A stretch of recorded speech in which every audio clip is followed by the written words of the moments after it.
Welcome back. All right, so today I'm going to rank number 4 overall draft picks. As I continue to look at draft picks from 2004 until 2023, I may stop at 4. I haven't decided. I may go all the way to, say, 10. But if I go all the way to 10, odds are it won't be 2023 back to 2004. I may get a little more creative with it. But either way, these are the top 20 picks, according to me, from 2004 till 2023. And at 20th place, it's 2012. I feel bad when I do these because the 2012 draft always gets the tail end of things. And Griffin Reinhart was a player that was a legend in my NHL games that I was playing prior to his draft year, and I was so excited for Griffin Reinhart because I was a huge Paul Reinhart fan. So I was like, okay, this is the one Reinhart that's a defenseman.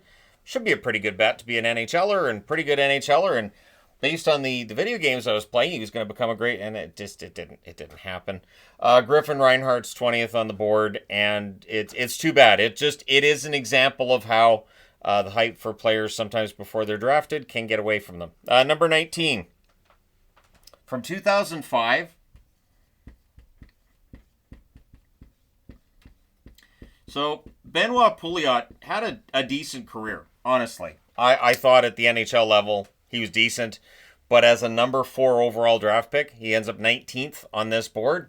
Pouliot, yeah, mostly a bottom 6 forward. I'm trying to remember if he ever had top 6 minutes. I'm sure at different points in time at certain seasons, he may have had some top 6 minutes, but in general, bottom 6 forward during his time in the National Hockey League. At 18th, from 2016. It's been that long ago already. It's insane that it's been that long already. It's 9 years ago. Jesse Puljujarvi. Puljujarvi, of course, headed back over to Europe. He's had stops and starts at the NHL level. And, of course, famously had falling outs in Edmonton. Couldn't quite break through there. And then has bounced around the league a bit since then. Puljujarvi has the talent, I think, and honestly, he's a pretty big player. It's not quite NHL level. He's not quite at that level. So, Jesse Puljujarvi, 18th on this list. Number 17, from 2007. He's moved on into broadcasting. Does pretty well. And that's Thomas Hickey. Hickey, when he was drafted 4th overall in 2007, I remember there were a lot of head scratchers at that point. A lot of people scratching their heads. That's better. In that he was seen as a player who might go in the 2nd round, and going that high in the draft kind of threw everybody off. And sometimes it works. Sometimes teams go way off the board and pick a player that they really feel good about, and it works out pretty well. But in many cases, it doesn't necessarily go all that well. If you're going against a lot of the scouting reports, you're taking a great risk. So Hickey's number 17 on the board, although good defenseman. At the number 4 draft pick spot, he's 17th. At 16th.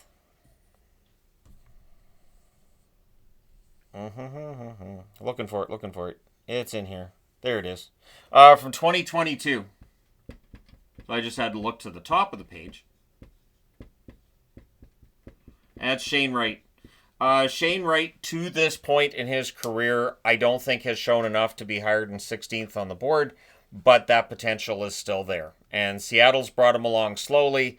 It is possible the next time that I'm ranking number 4 draft picks, Wright ends up a lot higher than 16th on the board. But for today's video, 16th I feel like is the right spot.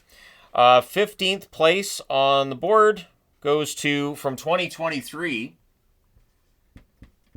And what I said about Shane Wright, you can also say about Will Smith. Will Smith had a really strong second half, especially of this past season. That's why I'm ranking him ahead of Wright. But there's not enough with Will Smith's career to this point for me to rank him higher than 15th. Much like Shane Wright, there is the possibility he moves up a lot the next time I do a video where I'm ranking top 4 draft picks, which is usually during the summer. I can't see a reason why I would have to do it during the regular season unless something off has happened. But at any rate, yeah, Will Smith, 15th on the board as we continue moving forward. 14th on the board from 2021. So remember what I said about Will Smith? Remember what I said about Shane Wright? I would hope so, because I just said it. Luke Hughes is in a very similar spot. Luke Hughes is going to be a fantastic defenseman in the National Hockey League. The next time that I do a video looking at number 4 draft picks, I expect Luke Hughes to be in the top 10. I think that he is poised for a very good season in 2025-2026, and we'll put this 14th spot behind him because I can only go by the numbers we've had thus far, and to me, 14th is the right spot. And when you see who's 13th, you might kind of understand. But yeah, Luke Hughes, just with the last name Hughes, you know that those brothers are all very supremely talented. I can't remember the last time I saw 3 brothers that were all at this level. They were all so very, very good. Like the Stahl brothers were good, but it feels like the Hughes brothers just have all of them have superstars their ceiling. Number 13.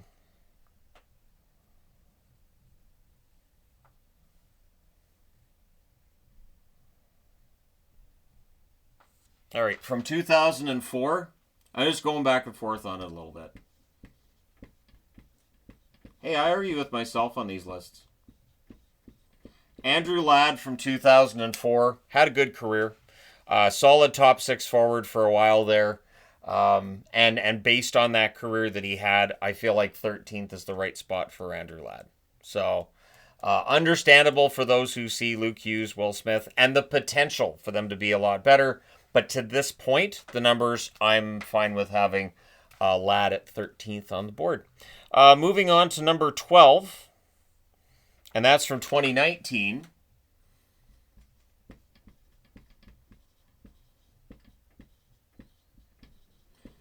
When Bowen Byram was drafted by Colorado, I remember my contact at Hockey Prospect telling me how he thought it was unfair that Cale Makar and Bowen Byram were going to be able to just split time on the defense. You could have half an hour for one, half an hour for the other. The defense of the Avs was set for a long time to come. Now, it hasn't turned out that way for Byram, but I still think Byram's become a very good top 4 defenseman in the NHL. There is the possibility he ends up on the move out of Buffalo before the summer is done, before we get to next season. Has not happened yet, but I'm fine with having Byram at number 12 on this list. Good career that definitely has potential to be better, and we'll see if Byram's in the top 10 the next time I do this video. Number 11 from 2010. And this one I had to go looking, because I have not heard this name in a while. And that's Ryan Johansson. Johansson last summer was bought out by the Philadelphia Flyers. Well, they terminated his contract. And there was all this discussion of what Johansson's going to do as a result. I haven't seen anything more recent than that. I even did a search. I was like, I wonder if anything's happened. Has anything happened? I don't see anything. Johansson, I guess, is in limbo, although the statement at the time was he's never going to play again because of his hip. That's what Danny Briere felt at the time. So Johansson, a player who could have been in the top 10, his career likely cut short, last season being the last one that he's appeared in. He didn't appear at all this season, of course. So, yeah, Ryan Johansson, I can't do a career video because I can't find anything on him officially having retired either. But he ends up just outside the top 10. Johansson, very good center, top 2 center at his peak. Not a great goal scorer, but a very good setup man. And it's a shame that his hip gave out on him because, it cut his career a little bit shorter than it should have been. Number 10 from 2011. A defenseman who I don't think gets as much respect as he should.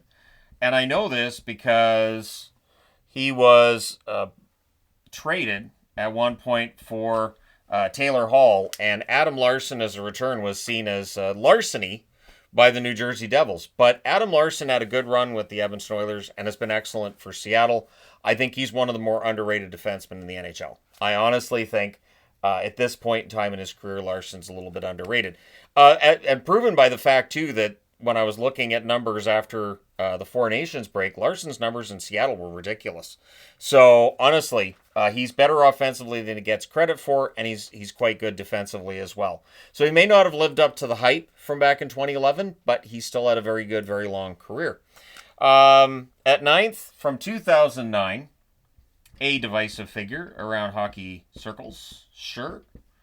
But Evander Kane, I feel like 9th is probably the right place to put him. Evander Kane, honestly, probably should have more goals in his career than he does. And there have been times where he's found himself on the outs with the NHL. There's definitely been a lot of controversies around Evander Kane. I feel like ninth is the right spot for him. We'll see how he does this year in Vancouver after missing the entire regular season for Edmonton last year, which the NHL is still looking at for some reason, and then coming back in the playoffs, of course, for the Oilers, where they go all the way to the Stanley Cup Finals. So Evander Kane, I feel like ninth's the right spot. I do wonder with Kane, like if he had fully applied himself at all times and avoided some of the off-ice distractions, if his numbers might have ended up being a lot better. But ninth, I feel like is the right spot for Kane.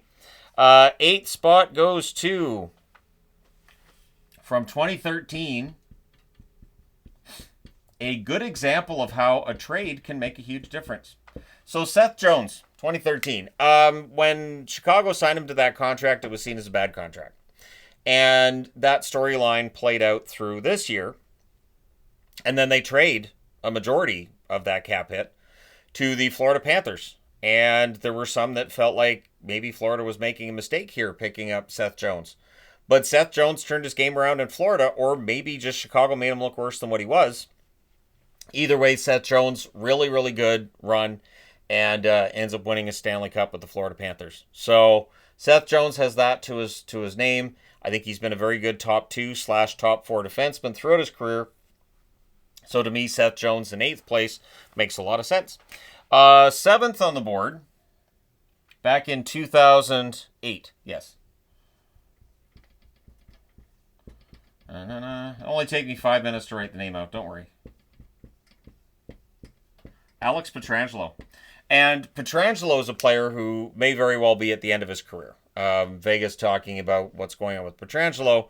Pietrangelo, both of his hips are gone. So if he's going to play again in the NHL, he's likely going to need double hip surgery, which is extremely painful, requires a long recovery from, and there's no guarantee that it makes him an NHL player again.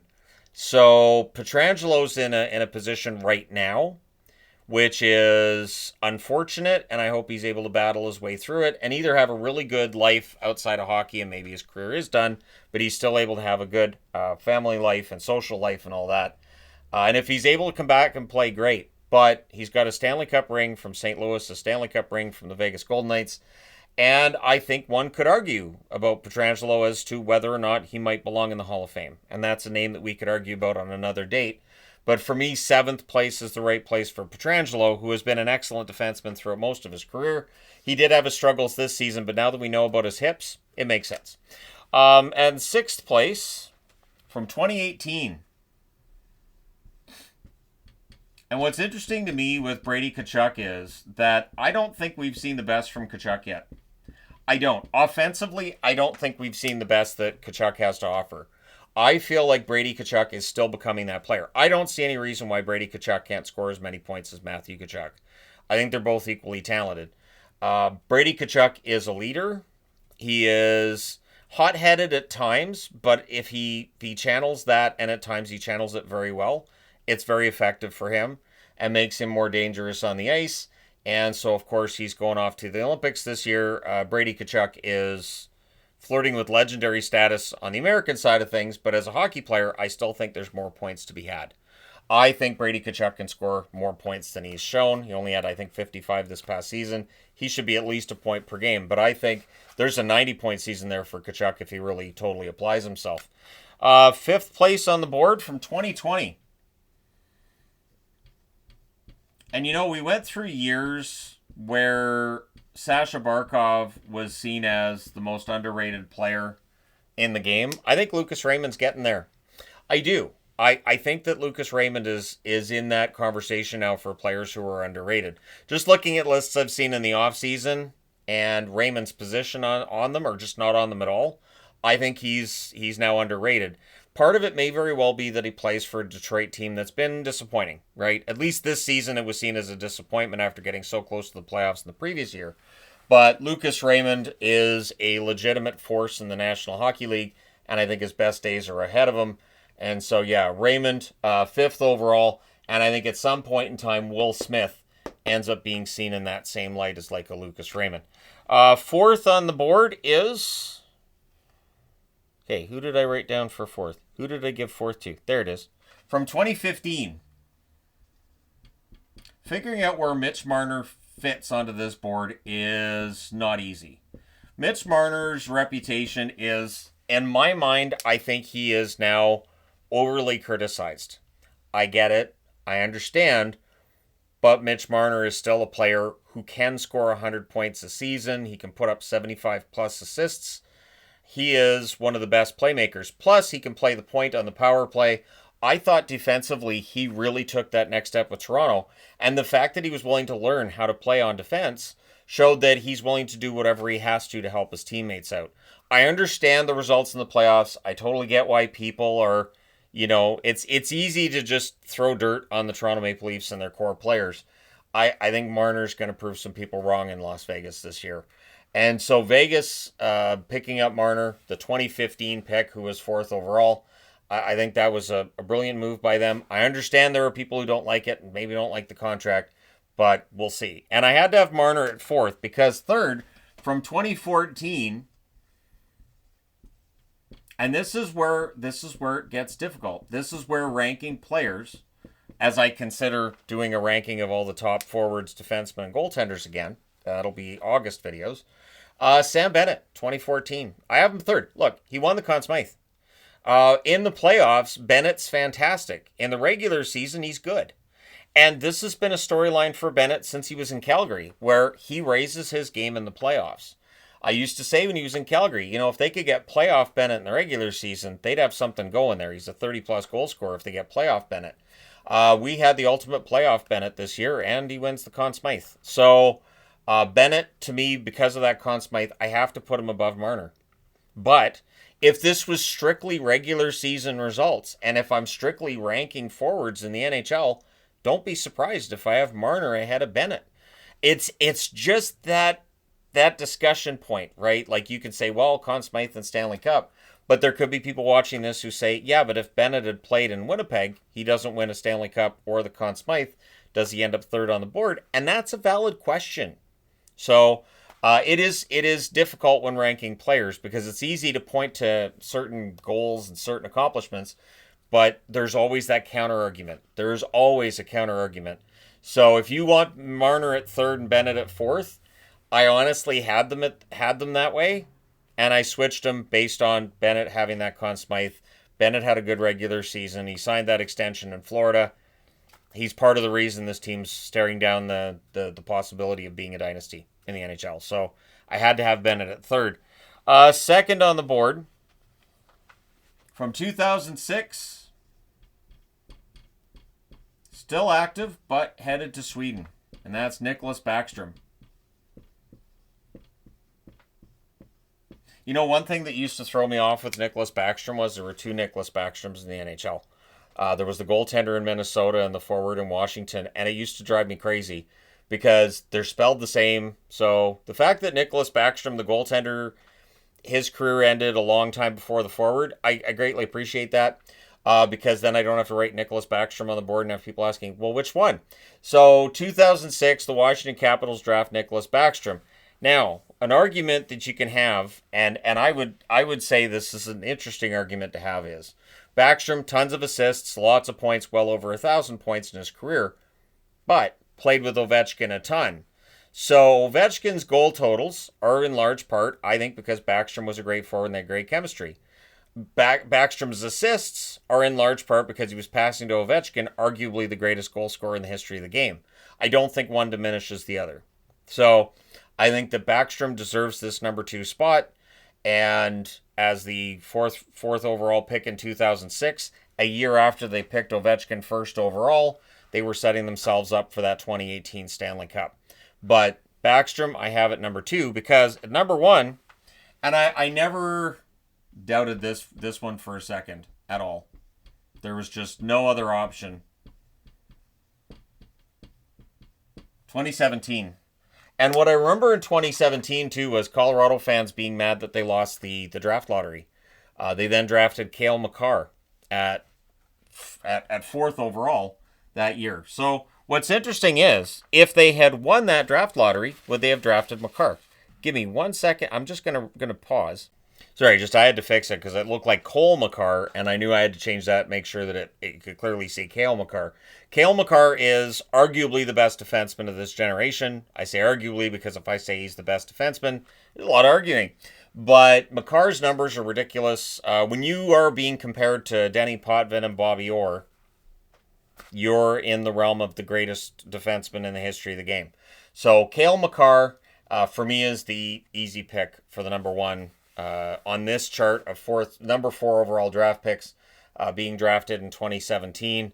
And of course, for the Avs, they're looking a couple years down the road, obviously hoping to keep him around. I will be curious to see just what kind of cap hit Cale Makar commands because, yeah, his talent level is absolutely insane.